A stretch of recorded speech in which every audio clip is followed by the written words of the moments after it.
I just want to tell you just slightly a little bit about me, but we're going to get right into future-proofing your pantry. So my name is Sarah, and yes, I do have a canning book.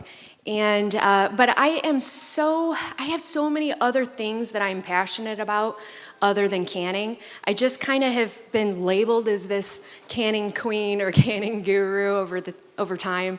But I grew up in Northwest Indiana in an environment where we didn't really use the word homesteading. That wasn't until later in life that word kind of came into play. But I grew up where we had some really long winters, and my family grew their food, and we did a lot of canning. So I did the math today, and I've been canning for 38 years. I know, the shock. I was like, that can't be right. I kept checking my calculator. So I've been canning since I was a little girl, and everything that I learned with canning was from my mom and my grandmothers, and this really was just a way of life for us. So how did I get millions and millions of people to follow me in a march that I didn't know needed to exist? I very randomly one day posted a video on social media of me canning. And they were like, oh my gosh, can you go live? Can you show us how to do this in like real time? And I did. And that live had 60,000 people watching me. And I had no idea what was happening. I was freaking out in my kitchen. I'm like, oh my gosh, can you imagine 60,000 people standing in your kitchen watching you do something? Because that's where my brain was the whole time. And what I found was the way I grew up and our way of life wasn't something necessarily that had been taught to other people or they didn't know existed. And the way that my family, my mother, and now me, the way we run our pantries and the way we keep them future-proofed wasn't common knowledge. And people were hungry for that. They wanted that. And so that's kind of what I want to talk about today. I promise you this is not going to be all doom and gloom, but I do encourage you to take some notes, and I do encourage you to really get real with yourself, really get real with the state of our current environment, not only here in our country, but globally. And we're going to take a look at our food systems. Do I have a PowerPoint? No? Okay. Well, I made one, so I'll just go off my notes and you guys have to take your own, I guess. So the first thing we're going to talk about is how to build a reliable and resilient food system in your own home. We're going to take a look at some of the risk and some of the roadblocks, why people get started or they don't get started, and I'm going to help you kind of navigate that a little bit. I'm going to introduce you to something that I call the pantry pyramid to kind of help you build layer upon layer to get that food security. That's why we're all here, right? This is a food independence summit. We want to be independent of some of these systems. We're also going to talk a little bit about building on a budget, and then I'm going to leave you with a 30-day plan so you have some concrete ideas of how to move forward with your pantry. It's kind of sad without the PowerPoint because I have pictures of my pantries up here. So why your pantry matters. If you had to take a guess how much food a grocery store carries, do you think they carry maybe a week's worth, a month's worth, a couple months worth? Like everybody in your town all of a sudden needs to go to the grocery store. How many? 3 days. 3 days. Our grocery store systems are only set up for 3 days. Now, when you look at it that way, it's a little shocking, okay? It could be a little bit challenging and scary. And not to add to that, but 54% of all Americans only have 1 week worth of food in their homes. I recently did a poll on one of my videos, and I asked people, how often do you go to the grocery store? And obviously, community to community, that changes vastly, right? If you live in a community, around here, every time I come to Ohio in this area, man, the food, you guys are so lucky. You have great farmers markets and organic food, and you have all of these farmers in the Amish community, and you have access to good, clean, healthy food all the time. But that is not the norm. That is not the norm. All these shows that I go to, that is not the norm. And so 72 hours, that's basically all we have if everybody needs that tomato at the exact same time. These supply chains are kind of fragile. I think during the pandemic, we all got to see that slightly. I think it could be worse. I think we did bounce back and we did the best we could, but I think all of us went to a grocery store at one time and thought, what are you doing with all the toilet paper? Where did it go? Right?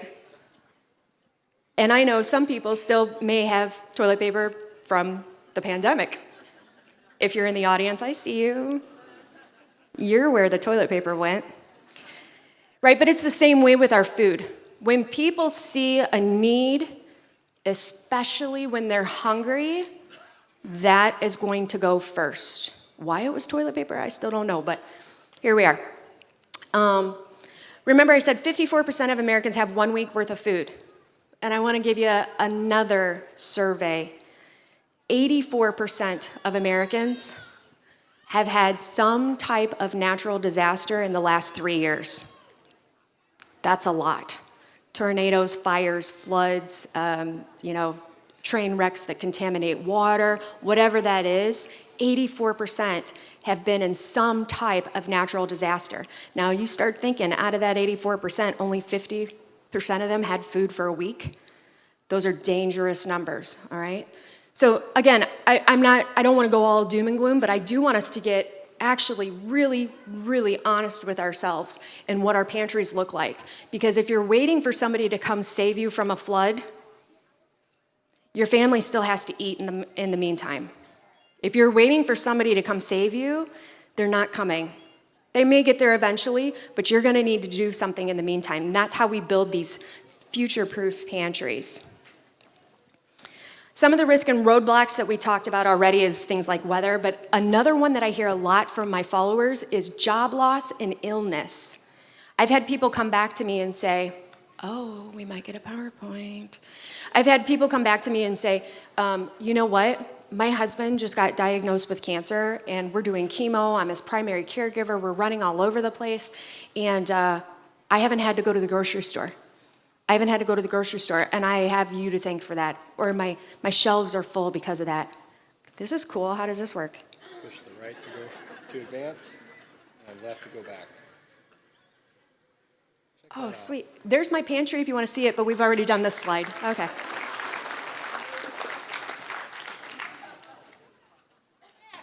Oh, go back. I'm sorry. Okay. We did this slide too. Okay. Why your pantry matters. There's your surveys there. 54% of Americans only have a week's worth of food, and 84% have been in some type of danger zone. Inflation. Anybody go to the grocery store lately? How's those prices? They're getting higher. They're going to continue to go higher. I don't care where you fall in the political system, spectrum, whatever it is, inflation is a thing no matter what they promise us, okay? That's going to happen. And then war and civil unrest. These are just some of those roadblocks, things or risks, things that in our everyday life can affect how our family eats. Some of the roadblocks that I hear the most often, I don't have time and I don't have money. I can't build up a pantry because I don't have the time and I don't have the money. There was this story one time about this guy in a boat. I don't remember how the whole thing goes, but it was something about, I don't know, a huge flood and some animals. I wonder if he had the time and the money, or if he made the time and the money. And all I'm saying here is the time to build your boat, your lifeboat, your pantry, your food systems, it isn't when the rain comes, right? It's before. Also the money. I opened a can of chicken from 2020, so it's 5 years old now. And sometimes when I can my food, I mark down the price of what I got it for, just so I can look back on it later. A little quirky thing I do. That white chicken breast, just plain chicken breast, was $1.29 a pound. That's quite a big inflation over just a couple of years. And so When you say you don't have the money, I understand and I see you. My family, I'll go into this story maybe later, but my family has kind of struggled with food security our whole lives. We didn't grow up rich, right? We grew up resilient. There's a difference. And I see you, and I know money is tight, but the money that you spend today is always going to be cheaper than the money you have to spend tomorrow. That's just the way it is. And it's overwhelming, and I don't know where to start. Well, that's what I'm here for today. So let's talk about building on a budge. Yeah, I'm going to fire my secretary. That's me, by the way. So planning on a budget. And this is really on social media, I think, where I can reach people where they're at is to build on a budget, because I came from a place where every penny mattered. When my son, my oldest son, he's 27 now, when he was just a baby, he was sitting in his little car seat. We were in the grocery store, and I had $5 in my pocket.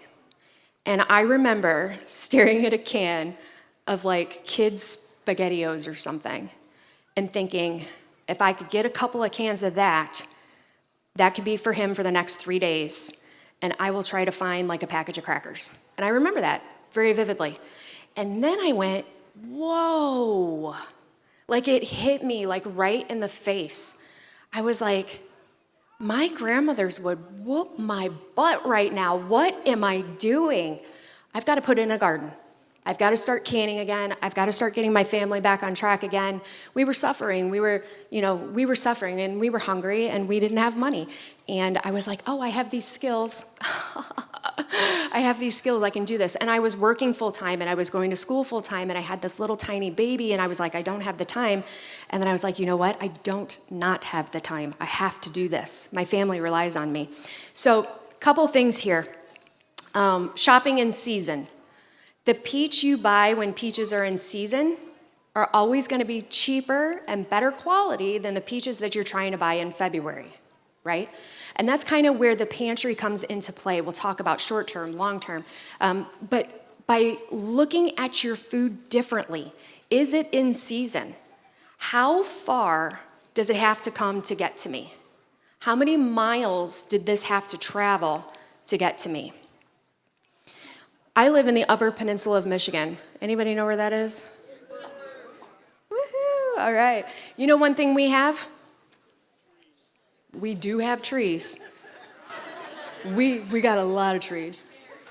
We do have bears too. These are all really good answers. We do have cherries.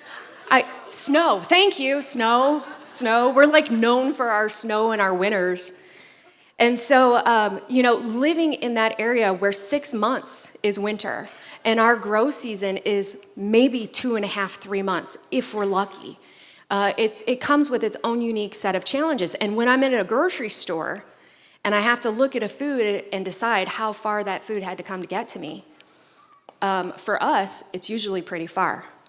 You see, my people up there in the UP, we're called Upers, up there in the UP, and anywhere that you live in a climate where a food does not grow, normally your ancestors wouldn't eat that food. That's something that we don't even think about, right? Who in here has had pineapple?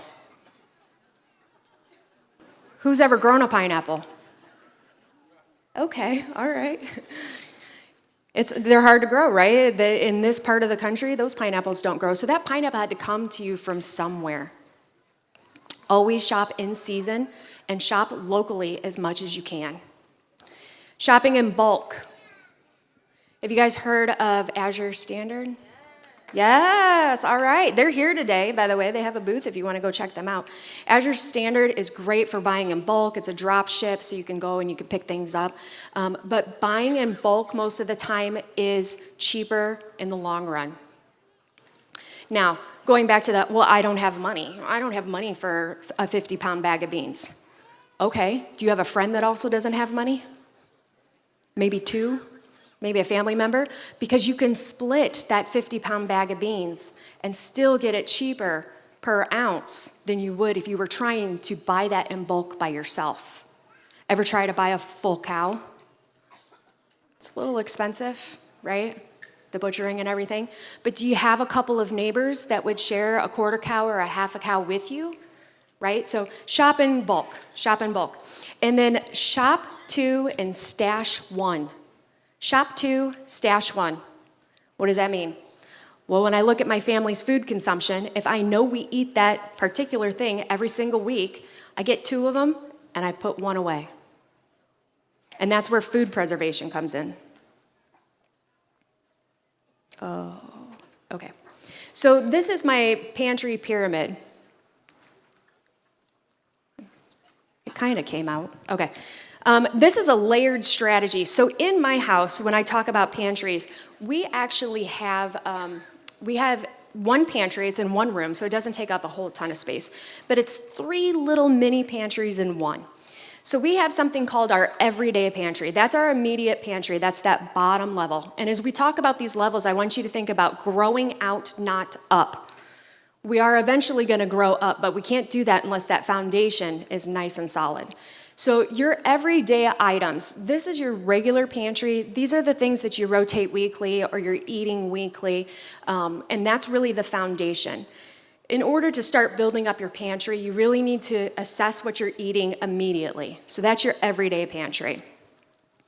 Then we have the short-term pantry, and these are things that will last a little bit longer and give you a little more cushion.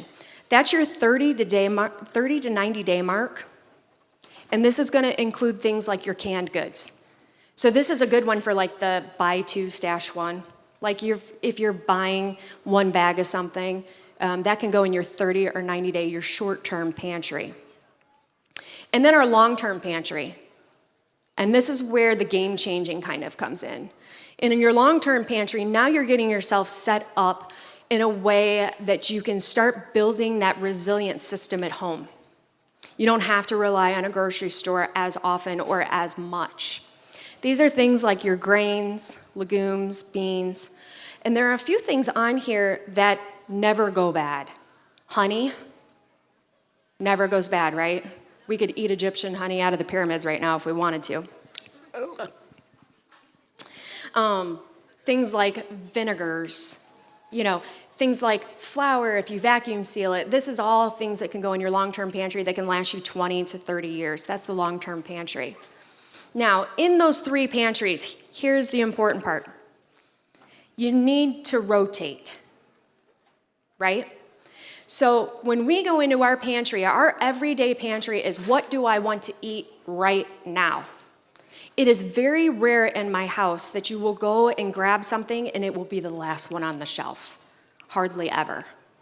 Because if you're going to eat right now, the next thing you do is you step over to the short-term pantry and you move it in for the next person that wants to eat that thing right now. And then what I do is I just look at my short-term pantry all the time. And I'm like, okay, where am I getting low?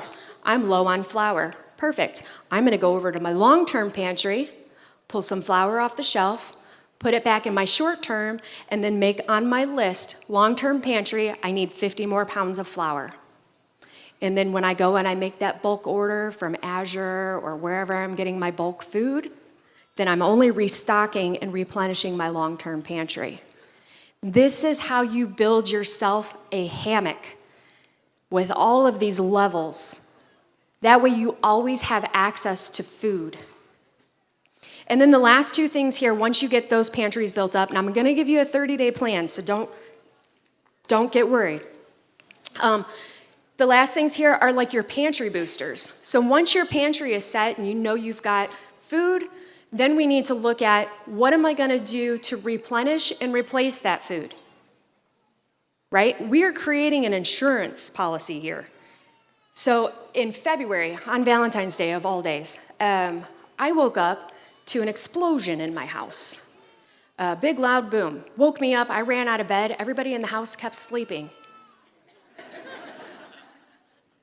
Like, it's good to know that if I'm not home, so I started running through the house trying to figure out where the sound was coming from. And I live in the UP, so you can guess, February, it was a pipe. It had frozen and burst. And in a matter of 2 minutes, between the time I found, I went running down the stairs and then splash, and then you have that moment of, I don't have a pool. And then shutting off the water valve, we had lost the whole downstairs. It was gone. We lost all our floors, our walls, everything. And so I called the insurance. Anybody in here have house insurance, car insurance, health insurance? It's fun, right? And, we went back and forth and back and forth and back and forth, and there's just absolutely no way they're going to replace the funds that we need in order to make our house livable on that level again. I'd like to say it's a scam, but I don't know that I have. Okay, thank you. But I will tell you what isn't a scam: your pantry.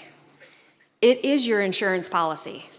At the end of the day, as my friend Tracy says, it's the insurance policy you can eat. So it is one insurance that you can absolutely rely on and is not a scam. But in order to keep that system going, right, you need that fourth level there, that pantry boosters. Because how are you going to replace your food? You need seeds. You need your canning jars, your dehydrators, your freeze dryers. You need things that you can do to plant the food, get the food back into the jars again. And then the last one there is your skills. Anybody here learning some skills this weekend or this week? I hope so. I hope you're hitting up all of these tents and coming by the canning tent and everything. Learn the skills and market and network while you're here. Get to know your neighbors, get to know the people here, and really come away with this with as many skills as you can possibly get. And then come back next year and learn the ones you missed. Food preservation is a skill. Canning, fermenting, your gardening. Anybody forage? Little bit? You know what foraging affords you? Say that 10 times fast. Medicine and food, right? If you can kind of get into herbalism a little bit, you can have medicines and foods. So really the skills, that's why it's the top of that pyramid, because you can't necessarily start with the skills if you don't have that foundation of what are we eating. If you don't know what you're eating and you're not tracking it, you're going to have no idea. Here's your checklist. So we're going to look about 30 days. This is what you're going to work on. Level 1, every single day. What are we eating? What are we eating? We need to know what we're eating. You need to track what your family is eating. The easiest way to do this is cook all of your meals for 7 days straight. All right? No eating out, no takeout, no anything. If you're a breakfast and dinner, breakfast, lunch, dinner, whatever it is. Mark down everything you are eating for 7 days. That's the easiest place to start, because then from there we can just start multiplying things. And then every time you go to get one of those foods on the list, you pick up one extra. So if your family ate corn on the cob that week, you're going to pick up extra corn on the cob next week, and you're going to can it. All right? And then set a shelf space for grab and go. So this is a real easy way to get that level 1. A grab and go just means if somebody called me right now and said, I have a family in need, they need, a dinner, or I have a neighbor who is sick, maybe I want to take them something to eat, that is your grab and go. That's your emergency 24-hour grab and go. You get a notification on your phone. Anybody get that one about the tornado last night? Listen, we don't have tornadoes where I'm from, okay? Blizzards, I can deal with a blizzard, but that thing came rolling in, and I stared at my phone, and I was like, oh, that's scary. So that is your grab and go. You get a notification on your phone that says, hey, a dam failed, and a flood is heading your way. Evacuate now. Grab and go shelf, grab and go. Level 2. Once you get your grab and go shelf, once you have a couple of extras of your everyday staples. Level 2 is you're going to choose 3 foods that you eat weekly, whether that be pasta or peanut butter or whatever. And you're going to set yourself up for a 30 to 90 day supply of that food. So just 3 foods only. Get enough for 30 to 90 days. And then level 3, this is where we start building out that 1-year pantry. learn canning and food preservation. That is going to be so, so important to your pantry and your rotation systems. Buying in bulk, that is your long-term pantry because you can always move that into the short term. Mylar bags, buckets, things like that. Those are some extras that you're going to need as you're building out your long-term pantry. And then you're also going to be labeling everything in a FIFO. Do you guys know what FIFO is? First in, first out. Remember I said I moved from my long-term to my short-term to my everyday, and then I replenish my long-term. And that's how we keep moving things first in, first out. I don't want to eat 30-year-old beans. Okay, yes, will they be good in 30 years? Yeah, probably. That's a long-term food. But I don't want to, okay? I want to rotate my stuff in and out. And then use canning as your cornerstone. So we have canning in the tent today, all day from 1 to 4 after lunch. I'm going to be doing demonstrations in there on the basics of canning. And the reason I say use canning as a cornerstone is because it starts to take your everyday foods, corn, carrots, beans, your soups, your meats, all of those things, and it starts extending that shelf life for you. This is going to be really helpful when you start getting to level 2 and level 3 of building your short term and your long term. Learn how to can. It's going to take those foods from days to years. Anybody know how long canned food lasts in a jar? 20 years. Yeah, okay. So we want to eat everything in a 1 to 3 year rotation, but if that jar is sealed, it's good. If you have it in a good environment, dry, cool, all those things, it's still good.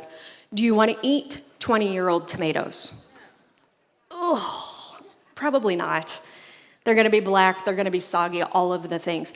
But what we can do is we can take that tomato and we can extend that shelf life at least, at bare minimum, 1 to 3 years.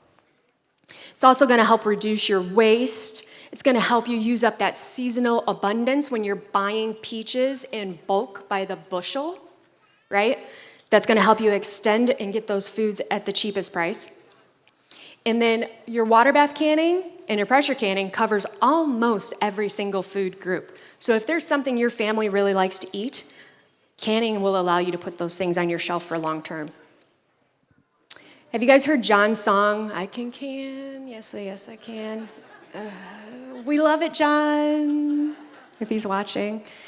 That song plays at every show that I go to with John on those big screens. As I'm standing in front with my canners teaching people how to can, it plays the whole time. I could sing everything in my sleep and probably backwards. But the one thing that is very, very true about that song is yes, you can. Yes, you can. My ancestors did this, some of yours did, and we still do this today. We don't do it because it's hard. We don't do it because it's rocket science. We do it because it's good for us, it's empowering, it helps us feed our families, and yes, everybody can do it. Resilience is a skill, so let's build it together. I want you to focus on your pantry this week. I want you to pick one of those levels wherever you're at in your journey. You might already be on level 3, I don't know. But pick one of those pantry levels to focus on this week. Join local groups or canning groups or Facebook groups or whatever you need to do to help build up those skills for your food preservation in your pantries. And then find events like this. Find educators and speakers and YouTube channels that can help you continue to grow. Thank you guys for having me today. I want to stay connected, so that Peelies and Petals, thank you.